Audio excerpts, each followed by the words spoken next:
श्रीगुरुभ्यो नमः।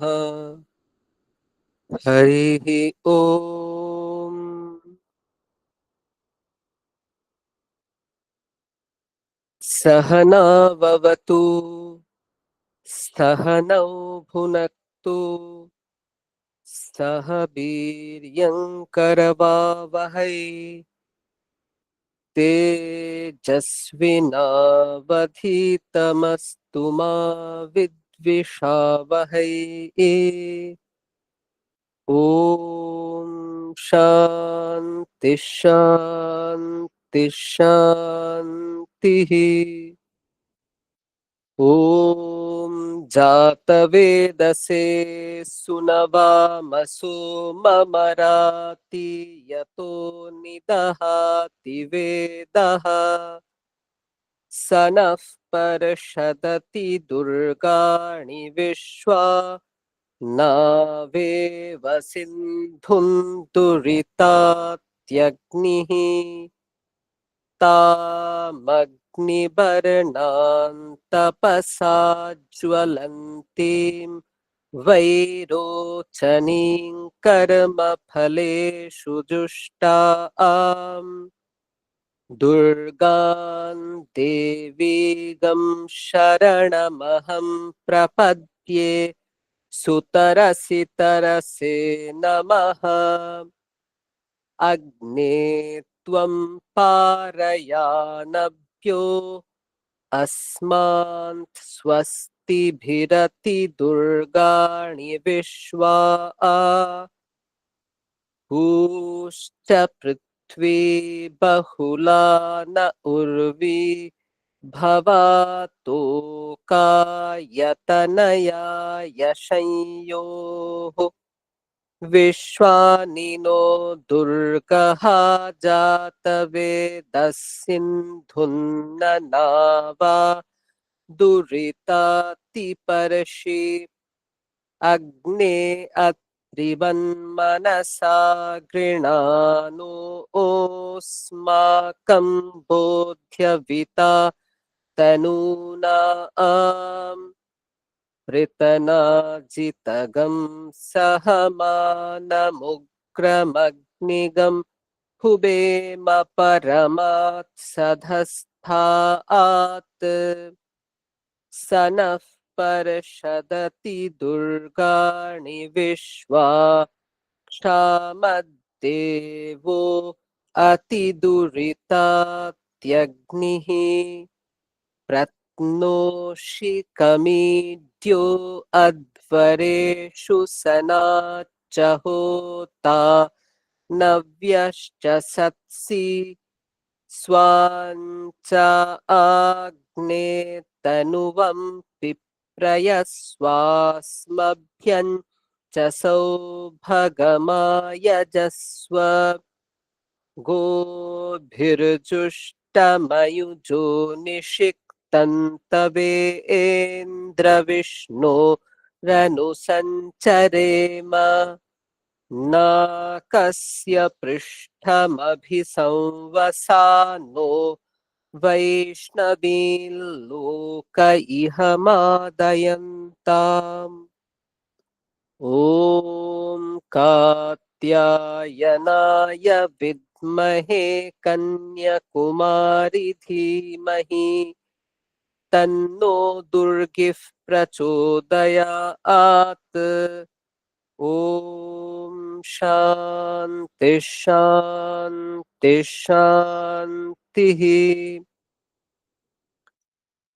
अथ श्रीमद्भगवद्गीता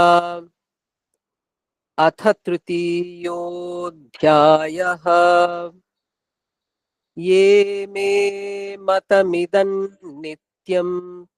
अनुतिष्ठन्ति मानवाः श्रद्धावन्तो न सूयन्तो मुच्यन्ते तेऽपि कर्मभिः ये त्वेतदभ्यसूयन्तो नानुतिष्ठन्ति मे मतम् सर्वज्ञानविमूढांस्तान् बुद्धिनष्टा न चेतसः सदृशं चेष्टते स्वस्याः प्रकृतेर्ज्ञानवानपि प्रकृतिं यान्ति भूतानि निग्रहः किं करिष्यति इन्द्रियस्येन्द्रियस्यार्थे रागद्वेषौ व्यवस्थितौ तयोर्नवशमागच्छेत् तौ ह्यस्य परिपन्थिनौ श्रेयान् स्वधर्मो विगुणः परधर्मात् स्वनुष्ठितात् स्वधर्मे निधनं श्रेयः परधर्मो भयावहः अर्जुन उवाच अथ केन प्रयुक्तोऽयं पापं चरति पूरुषः अनिच्छन्नपि वार्ष्णेय बलादिव नियोजितः श्रीभगवानुवाच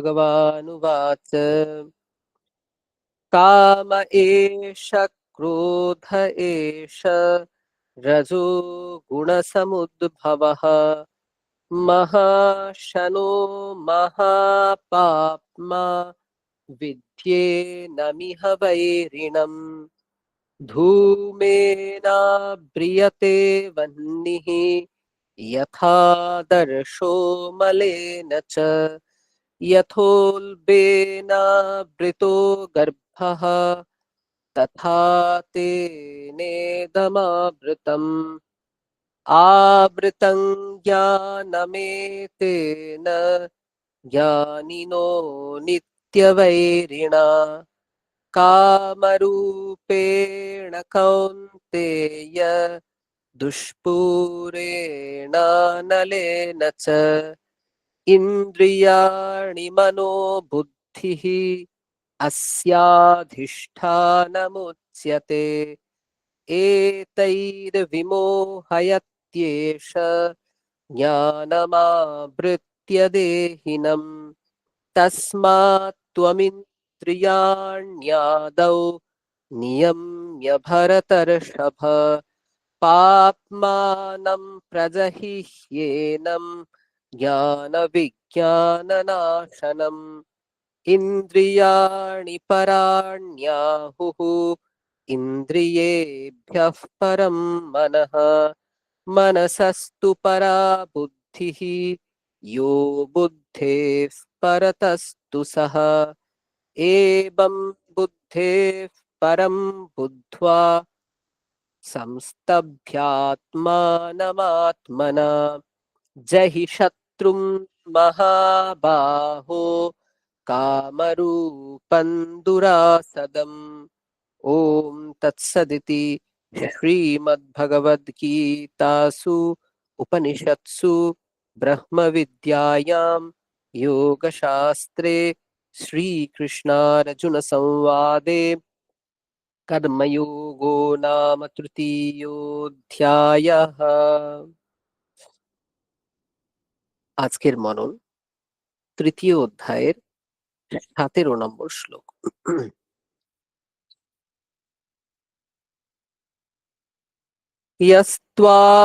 यस्त्वात्मरतिरेव स्यात् आत्मतृप्तश्च मानवः आत्मन्येव च सन्तुष्टः तस्य कार्यं न विद्यते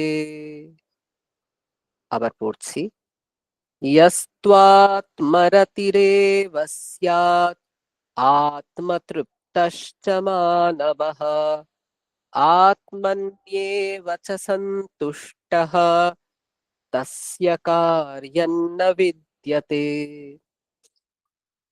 এখানে বলা হচ্ছে মূলত এখানে একটা নতুন বিষয় শুরু হচ্ছে আপনারা লক্ষ্য করেছেন আমরা বলেছিলাম যে বিগত যে শ্লোক ছিল एवं प्रवर्तितं चक्रं नानुवर्तयति हयः अघायुरिन्द्रियारामो मोघं पार्थ स जीवति এখানে একটা আলোচনা শেষ হয়েছে, যেখানে এই কর্মের প্রাধান্য, কর্মের গুণ গাওয়া হয়েছে, এবং কর্ম যে অবশ্য কর্তব্য সেটা বলা হয়েছে। সেই কর্ম এর প্রশংসা করা হয়েছে, সেই কর্ম না করলে কি হয় এমনটাও বলা হয়েছে। ঠিক আছে? তো এবং সকলে যাতে নিরলস ভাবে কর্ম করেন সেই বিষয়টি উল্লিখিত হয়েছে। এবারে নতুন আরেকটি বিষয়ের আলোচনা শুরু হচ্ছে। তো কেন এই আলোচনাটা শুরু করা প্রয়োজন হলো?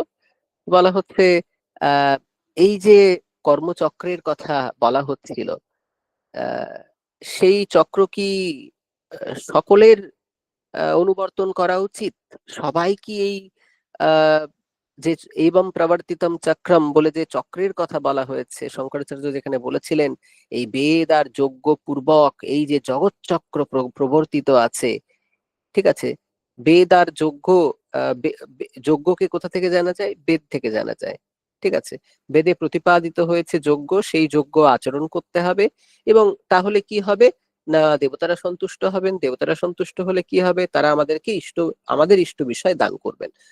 এর মাধ্যমে কি হবে, এই যে জগৎ চক্র সেটা সুন্দরভাবে চলতে থাকবে। তাহলে কি সবাই যজ্ঞ করবে? সকলকেই কি দেবতাদের উদ্দেশ্যে আহুতি দিতে হবে? ঠিক আছে? নাকি যারা আহ অনাত্মবিদ, যাদের আত্মজ্ঞান হয়নি, ঠিক আছে,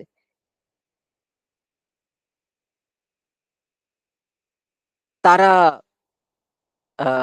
এই কর্মযোগে থাকবে, আর যাদের একটু জ্ঞান হয়েছে তারা জ্ঞান যোগকে অবলম্বন করে থাকবে?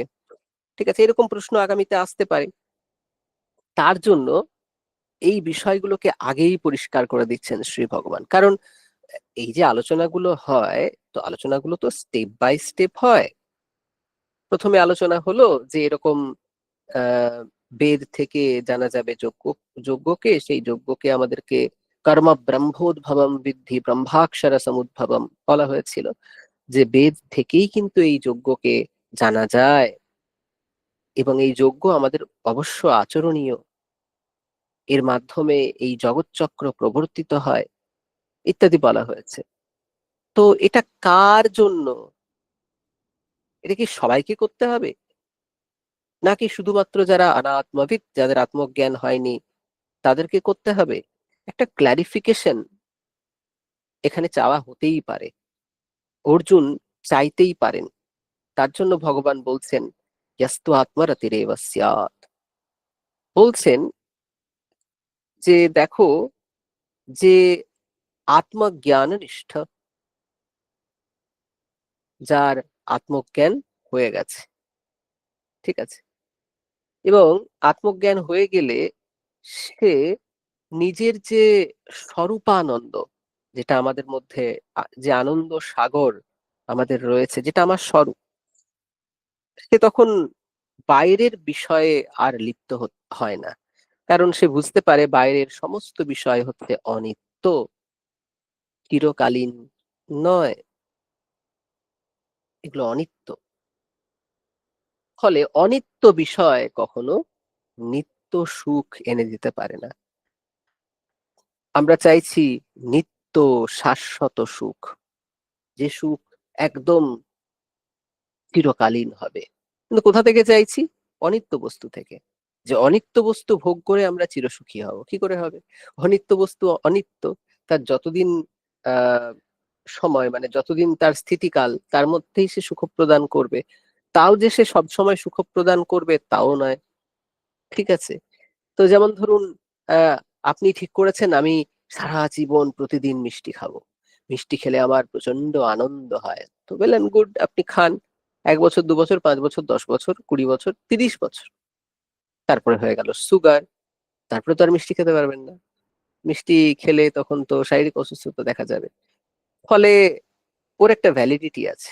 যত অনিত্য সুখ আছে, সে অনিত্য সুখ সেটা কিছু খাওয়া দাওয়ার মাধ্যমে হোক, কোনো ইন্দ্রিয় সুখের মাধ্যমে হোক, যে কোনো ভাবে হোক, সে চিরকালীন হতে পারে না। কিন্তু যে যে যার আত্মজ্ঞান হয়েছে, সে কোনো বাইরের বিষয়ে লিপ্ত হয় না, কারণ সে জানে আনন্দ বাইরে নেই, আনন্দ ভেতরে আছে। এবং বাইরের বিষয় কি করে, বাইরের বিষয় আমার ভেতরে থাকা আনন্দটাকেই অভিব্যক্ত করে মাত্র। ঠিক আছে, তো এই বিষয়টা বলবো। তিনি কি করেন, তিনি আত্মাতেই রমণ করেন, আত্মারতিহি, অর্থাৎ তিনি বাইরের কোনো বিষয় গ্রহণ করেন না, বাহ্য কোনো বিষয় গ্রহণ করেন না। উনি কি করেন, উনি আত্মার সাথেই আনন্দিত হয়ে থাকেন। ঠিক আছে, আত্মারতিহি। এবং আর কেমন থাকেন না, আত্মতৃপ্তশ্চ মানবঃ। সাধারণত মানুষদের দেখা যায় খাবার দাবার খেয়ে পানীয় টানীয় গ্রহণ করে এর সাথে ওর সাথে সঙ্গ করে তারা তৃপ্ত হয়। কিন্তু যে ব্রহ্মজ্ঞানী, যে বৈরাগ্যবান সন্ন্যাসী, সে আত্মান নিয়ে বাঁচা সন্তুষ্ট, সে নিজেই সন্তুষ্ট, নিজের মধ্যেই সে সন্তুষ্ট হয়ে থাকে। তাকে বাহ্য কোনো বস্তু গ্রহণ করতে হয় না, সে আত্মাতে নিজেতেই তৃপ্ত থাকে, তাকে কোনো বাহ্য বস্তু গ্রহণ করতে হয় না। ঠিক আছে, সাধারণত আমরা দেখি যে বাহ্য বস্তু লাভ করলে তবে সন্তোষ হয়, কিন্তু এটা তো আহ প্রকৃত তত্ত্ব নয়। যে জ্ঞানী, সে নিজেতেই সন্তুষ্ট হয়ে থাকে। আর যে বাইরের বিষয়ে কিছু গ্রহণই করছে না, সে নিজের সাথে মগ্ন আছে, নিজেতেই মগ্ন আছে, আত্মারাতিহি, যে নিজেতেই তৃপ্ত আছে, যে আত্মতৃপ্ত, সে নিজেতেই সন্তুষ্ট আছে, আত্মন নিয়ে বাঁচা সন্তুষ্ট। তার জন্য আবার কি কর্ম? এইরকম আত্মবিদ, যে এইরকম আত্মজ্ঞানী, যে তার কোনো করণীয় কার্য থাকে না। এইবারে এখান থেকে আমাদের টেক আওয়ে কি? আমরা তো এখনই ব্রহ্মজ্ঞানী হয়ে যাব না। তো বিষয় হচ্ছে যে এখানে আনন্দের ব্যাপারটা বুঝতে হবে। যে এই আনন্দ, সে আমরা কিভাবে আনন্দ পাই। ধরুন সূর্য উঠেছে আজ সকালবেলা, পুকুরের জলে তার প্রতিবিম্ব পড়েছে। এমন সময় সকালবেলায় কিছু পাখি, মাছরাঙা, পানকৌড়ি, এরা এসে জলে বসলো বা জলে মাছ লাফালো। তখন ঢেউ তৈরি হলো, ছোট্ট ছোট্ট ঢেউ। তা পুকুর বক্ষকে, মানে পুকুরের উপরিভাগকে, তা মানে সেই যে সমান হয়েছিল সেটা আর থাকলো না, সেখানে আলোড়ন হওয়ার কারণে ঢেউ উঠলো। এবং তখন কিন্তু সূর্যের যে প্রতিবিম্ব সেখানে স্পষ্ট পড়ছে না। এমনই হয় আমাদের মনেও। আমাদের মনে একদম অখণ্ড শান্তি বিরাজ করছে, এমন সময় আমাদের মনে বাসনা উৎপন্ন হয়। আর যেই বাসনা উৎপন্ন হয় আমাদের শান্ত মন পুষ্করিণীতে, মনই হচ্ছে পুকুর, এখানে তার উপরিভাগে ঢেউ উৎপন্ন হলো। আর আনন্দময় যে আত্মা, সেই আত্মার প্রতিবিম্ব, সেই আত্মা সূর্যের প্রতিবিম্ব আহ, সেখানে আর দেখতে পাওয়া যায় না। ফলে আমরা সেই সময় নিজেদেরকে অসুখী বলে অনুভব করি। এবারে ধরুন আমি কথার কথা বলছি, যে আমার একটি বাসনা উৎপন্ন হয়েছে।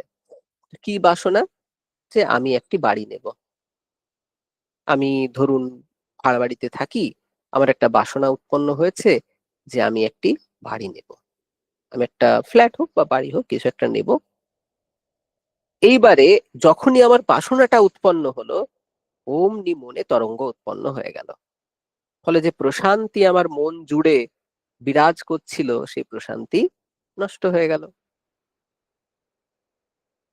তারপর ধরুন আমি বাড়িটা নিয়ে ফেললাম, নিয়ে ফেলার ফলে সেই বাসনা তৃপ্ত হলো, মানে সেই বাসনা আর রইলো না, সেই ঢেউগুলো আর রইলো না, মনের উপরিভাগ একদম শান্ত হয়ে গেল।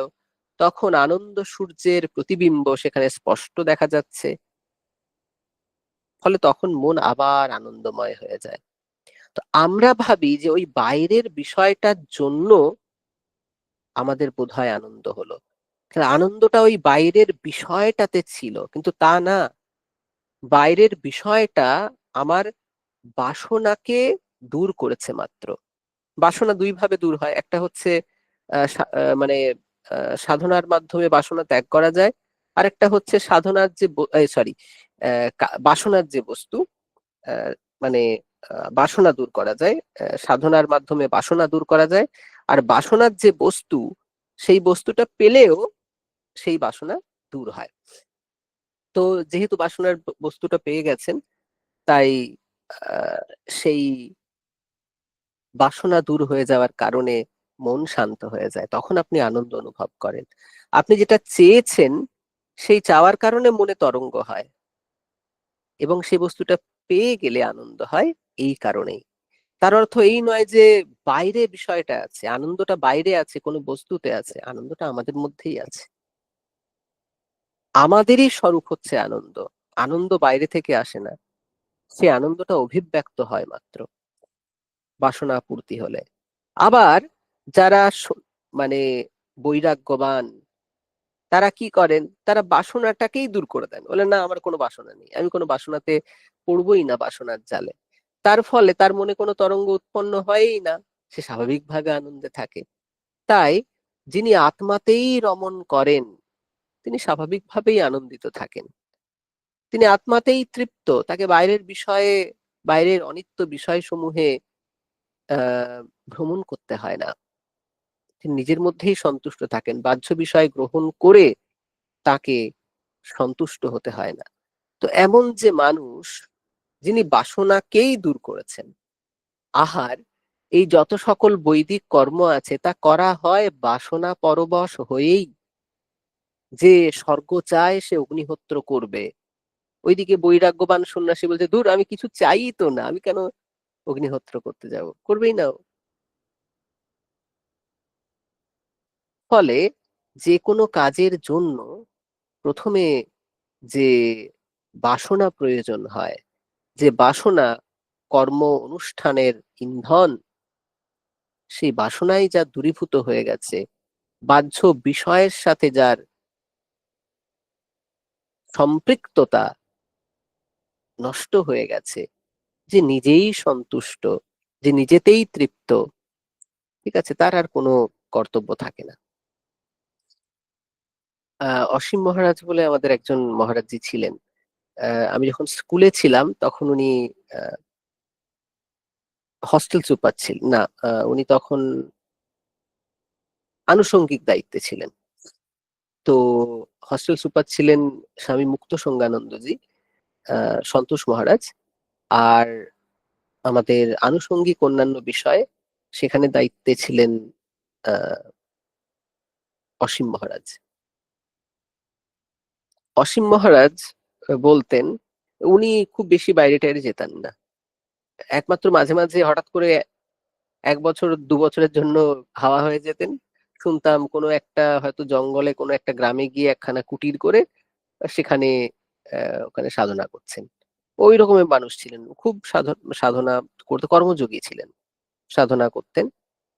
তো আমি মহারাজজি বলতেন এই যে আমাদের ঘুরতে নিয়ে যাওয়া হতো, উনি ঘুরতে নিয়ে যেতেন, কারণ ওনার দায়িত্বে ছিল। উনি বলতেন যে আমার এই ঘুরতে টুরতে যাওয়া এগুলোতে আমার বিশেষ মোহ নেই। কেন মোহ নেই? এই যে তোরা দেখ, তোরা যাবি, গিয়ে আনন্দ করবি, তোরা তো আনন্দ করার জন্যই যাচ্ছিস। এত দূরে দূরে কেউ দেখ দার্জিলিং যায়, কেউ কাশ্মীর যাচ্ছে, কেউ কেরালা যাচ্ছে, কেউ সুইজারল্যান্ড যাচ্ছে, কেউ মিশর যাচ্ছে, সবাই কিসের জন্য যাচ্ছে? শেষ কথা তো চোখের আনন্দ, চোখের মাধ্যমে আনন্দ লাভ করতে, তার বেশি তো আর কিছু না। নতুন বিষয় হয়তো দেখবে জানবে, সেটা একটা আলাদা বিষয় আছে, মূলত আনন্দের জন্যই যাচ্ছে। আর সেই আনন্দটা যদি আমি ঘরে বসে শান্ত হয়ে বসেই পেয়ে যাই, তাহলে আমি কেন এত পরিশ্রম করতে যাব? সুতরাং আমি ওই জন্য এত ইয়ে করি না। উনি আবার বলতেন যে ঈশ্বর এরকম একটা বিশাল সৃষ্টি, এত সুন্দর সৃষ্টি করে রেখেছেন, তো তার সৃষ্টির সামনে গিয়ে দাঁড়াতে হয়, তবে গেলে তবে গিয়ে ঈশ্বরের বিশালতা বোঝা যায়। ঘরে চুপচাপ বসে থাকলে কি আর ঈশ্বরের বিশালতা বোঝা যায়? তো এটাও উনি বলতেন। তো মোদ্দা কথাটা হচ্ছে যেটা, যে আপনি বাসনা পরবশ হয়েই কিন্তু কর্ম করেন, আর যেই বাসনা আপনি ত্যাগ করতে পারবেন, সেই কিন্তু স্বাভাবিকভাবে আপনার অন্তরের যে আনন্দ, সেই আনন্দটা অভিব্যক্ত হবে। আরেকটা উদাহরণ দিই, তাহলে বিষয়টা স্পষ্ট হবে এবং আমরা আলোচনা শেষ করব। ধরুন একটা টিউব লাইট, সে সব সময় জ্বলছে, ঠিক আছে, একটা টিউব লাইট সব সময় জ্বলছে, তার উপরে যদি একটা আলকাতরার প্রলেপ দিয়ে দেওয়া হয়, তাহলে তার আলো দেখতে পাওয়া যায় না। সে সব সময় জ্বলছে, কিন্তু তার আলো দেখতে পাওয়া যায় না, বাইরে প্রকাশিত হয় না। এইবারে তার আলো প্রকাশ করার জন্য আপনাকে কি করতে হবে? আপনাকে সুইচ অন করতে হবে না? সুইচ তো অন করাই আছে। আপনাকে ওপরের যে আস্তরণটা আছে আলকাতরা, তাকে দূর করতে হবে, তাকে মুছতে হবে বা ধুতে হবে, কিছু একটা করতে হবে। যেই আপনি সেই আস্তরণটা দূর করে দিলেন, আবার আলো অভিব্যক্ত হয়ে যাবে, সে তো সবসময় জ্বলছে। সেরকম আমরা বাই ডিফল্ট আনন্দ স্বরূপ, আমরা সব সময় আনন্দময়। মানে আমাদের আনন্দিত হওয়ার জন্য কোনো কারণ লাগবে না, আমরা আনন্দময় হয়েই আছি। তাহলে সেটা অনুভব করছি না কেন? কারণ আমরা এর উপরে অজস্র বাসনার আস্তরণ রেখেছি, অনেক এক্সপেকটেশন আমাদের, কত কত বাসনা। সেই কারণে পরতের পর পরত, পরতের পর পরত পড়ে গেছে। আমাদেরকে কি করতে হবে? শুধু ওই বাসনার যে জালটা, ওই বাসনার যে ঝুলটা, ওই বাসনার যে আলকাতরাটা, সেটা আমাদের লাইটের উপর থেকে সরাতে হবে। তাহলেই সেই আলো সাথে সাথে অভিব্যক্ত হয়ে যাবে। সেরকম আমাদের অন্তরে এই আনন্দময় আত্মা, সে তো অভিব্যক্ত হচ্ছে সব সময়, কিন্তু এই বাসনার একটা আহ পর্দা সেই আলোটাকে আমাদের অনুভব করতে দিচ্ছে না। শুধু এই বাসনাটাকেই আমাদের নির্মূল করতে হবে। শ্রী শ্রী মা শারদা বলতেন, নির্বাসনা হও, যে বাসনা দূর করো। ভগবান বুদ্ধ বলেছেন যে দুঃখ আছে, এই জগতে দুঃখ আছে, ঠিক আছে, হ্যাঁ, প্রথমে এটাকে আগে স্বীকার করো তোমরা, এই জগতে দুঃখ আছে। তারপরে বলতেন যে দুঃখের কারণ আছে, দুঃখ এমনি এমনি আসে না। এবং তার পরের পয়েন্টটি হচ্ছে, বাসনাই হচ্ছে দুঃখের কারণ। সুতরাং সবাই এক কথা বলেছেন, এমন অদ্বৈত বেদান্ত যা বলছে, বুদ্ধ তাই বলেছেন, শ্রী শ্রী মা, যিনি এত শাস্ত্র পড়েননি, যিনি অন্তরের প্রজ্ঞাতে প্রজ্ঞাবতী, ঠিক আছে, সাক্ষাৎ জগৎজননী, তিনি তিনিও এই কথা বলছেন, ঠাকুরও এই কথা বলেছেন, সবাই। কারণ এটাই সত্য, আমাদের সমস্ত দুঃখের কারণ কিন্তু বাসনা। বাসনা যে যত ত্যাগ করতে পারবে, যার বাসনার কি বলবো, বেড়ি যত ঢিলে, সে তত বেশি সুখী। যার বাসনার দড়ি যত বেশি শক্ত, তার কিন্তু তত বেশি দুঃখ। তো ওই জন্য এক্সপেকটেশন যত কমাবেন, বাসনা যত কমাবেন, ডিজায়ার, এক্সপেকটেশন, এগুলো যত কম হতে থাকবে, আপনি তত বেশি প্রশান্তি অনুভব করবেন। ঠিক আছে, বেশ, আজকে আর দীর্ঘায়িত করছি না। এরপরে আপনারা প্রাত্যহিক ধ্যান, জপ, শরীরচর্চা ইত্যাদির মাধ্যমে আজকের সুন্দর দিন শুরু করুন। সকলকে সুপ্রভাত।